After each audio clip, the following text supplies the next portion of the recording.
So, for those companies who've maybe received one suit or haven't received any suits and want to get ahead of a potentially future claim, what are some things that actually reduce the risk of a second claim or a third claim or just a future claim in general?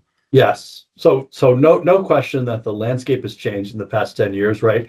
We have fewer clients who have been caught red-handed. Most of our clients are aware, in some general way, if not a specific way, of their need to be accessible and have taken some steps to address it. And a lot of the legal dispute is about whether the steps are sufficient or what kind of technology can address accessibility needs. Some clients have chosen to increase their own internal resources with more technologists who are familiar with what's needed to make their websites accessible. Some have chosen to obtain information from outside vendors like UsableNet to know what they have to do.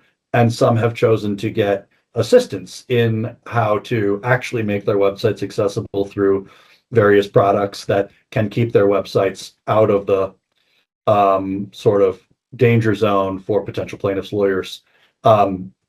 So I think the biggest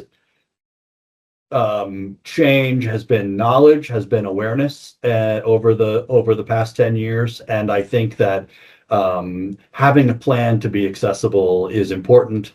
I also think that highly technical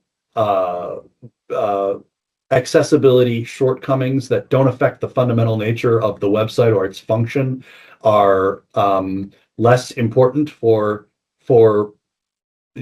businesses operating on the internet to focus on. So to get back to your question, I think that the real keys are making sure that you don't have a lot of errors that show up on these automated search tools, which are imperfect, which do not detect all of the potential errors, but it's important to address those.